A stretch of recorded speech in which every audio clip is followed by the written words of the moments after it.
We're back, and we're gonna start up our conversation with Helena again. It's a real honor to meet you, Madame Romansky. People have told me so much about you. People still talk about me. Oh dear. Of course. Everyone tells me how wonderful you were.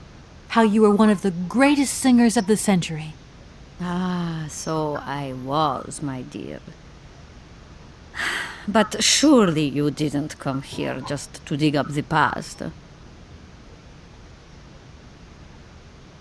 I'm wrapped up in a case at the moment, and because of it I met a certain Mr. Sergei Borodin, director of the Komkolsgrad Industrial Complex, situated to the northeast of here. Ah, I remember that factory. Oh, a sad city indeed. What am I saying? They all were.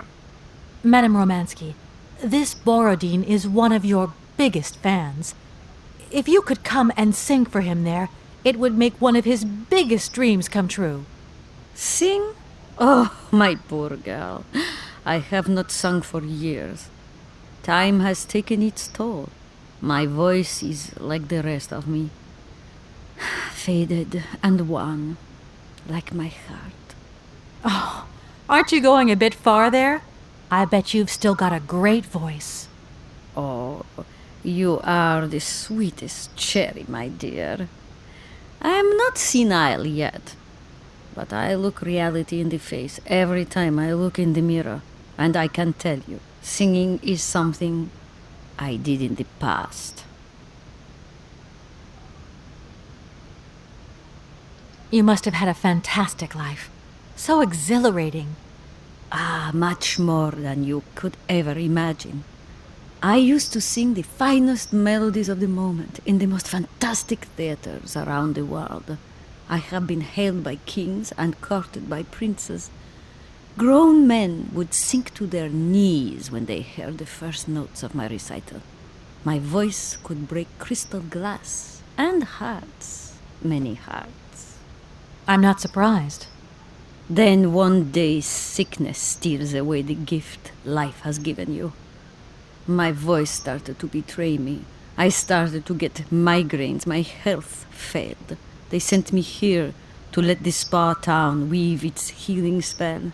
I was only going to rest for a month, but then the month became a year and the years get longer. But you look so healthy to me. Oh, thank you, my dear. Strange. I get the impression that Hans Vorarlberg turned up here, too. You know Hans Vorarlberg? Not exactly.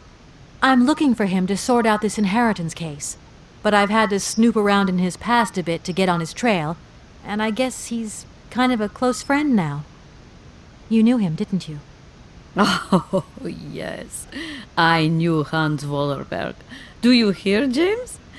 Ah, if you had the chance to meet Hans. My Hans. Oh, my God. What has become of him? Where is he? As questions go, madam, that one is not without certain complications. I'm sorry, but I have no idea. That's the goal of my mission, to find Hans Vorarlberg.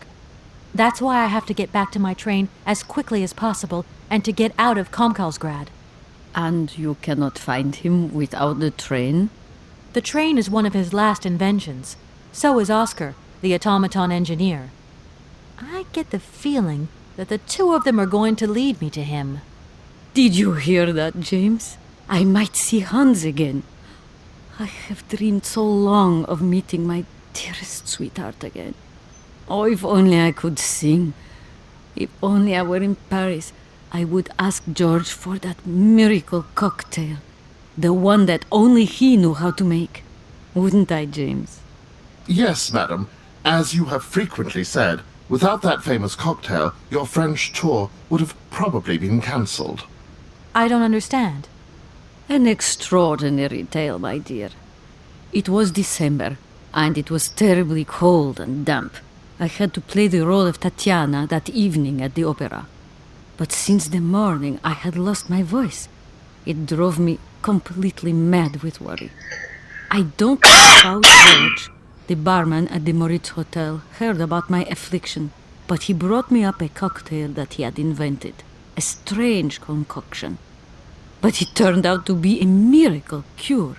My voice returned to me in an instant. That's amazing. That's just what we need. We're going to mix you up a cocktail. Ah, my dear child. It is impossible. George never told me the recipe of the drink. He loved to keep his trade secrets. He said it made him absolutely irreplaceable.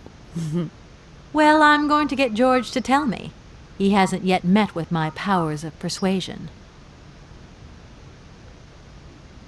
I'll let you get a bit of rest. Thank you for listening to me. It was a real pleasure, my child. You are a charming young lady, and simply talking to you has warmed my soul.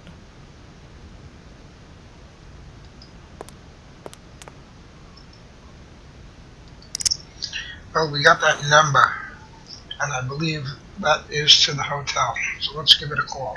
464-33643.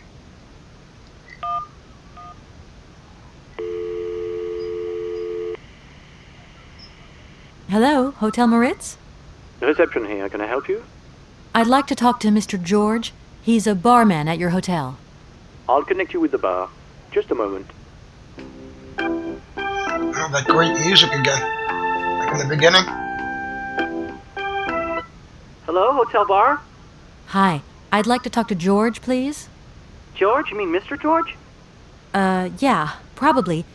He must have been a barman at the Moritz in the 50s. Well, don't want to disappoint you, but Mr. George stopped working here quite a while ago. What was it about? I've been told that Mr. George had a recipe for a fantastic cocktail, and only he knew the ingredients. I absolutely must know what was in it. It's a matter of life and death. I'd love to help you, ma'am, but you see, old George, now he knew a lot of cocktails. One hell of a barman and one hell of a reputation. He did write down his recipes before he left, but if you can tell me which one you were looking for exactly? I don't know. There are a lot of them, you say?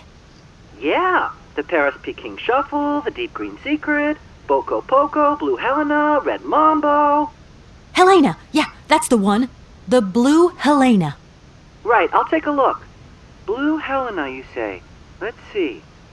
1 measure of vodka, 1 measure of blue curacao, 1 measure of honey, a dash of lime and ice cubes. Shake it all together, and Bob's your uncle. Perfect.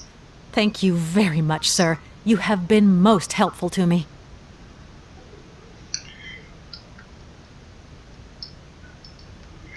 Okay, what you wanted to do was make sure to remember everything he said about this recipe. The vodka, blue curacao, the honey, the lime, and the ice cubes. We take a look over here. See, we got this here. Definitely we take the lemon. We don't have the lemon.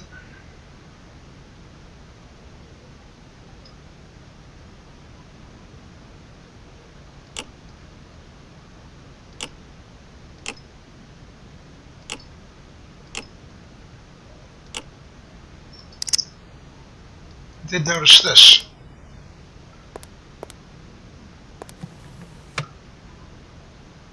Here's a lemon. And that must be the honey. There's nothing else in here to grab.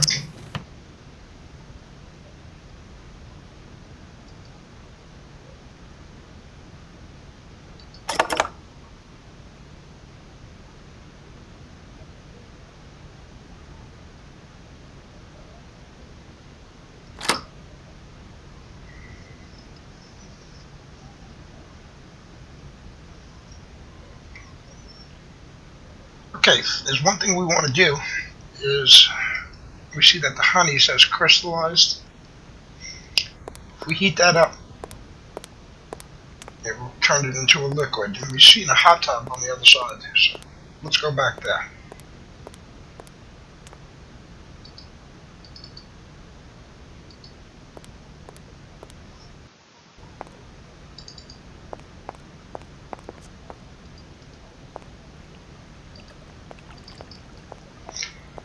by that chessboard. Right here. Now they got these two guys hanging out. The thing you want to do with this is that the hot tub is not on. Return this.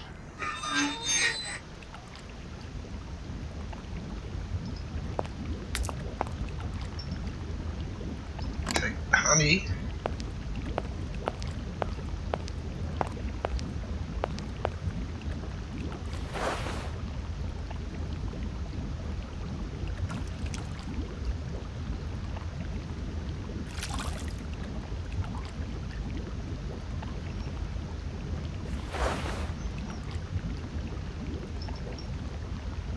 How you see it's liquid honey.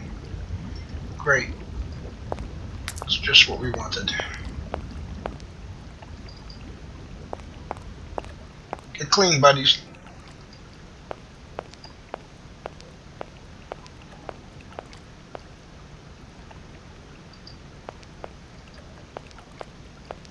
I forgot where I wanted to go.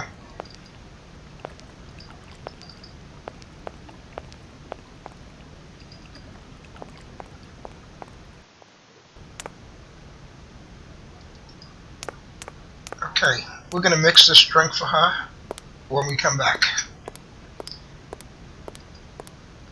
That's if we can get to the bar. This way, Kate. We will put it together in the next video.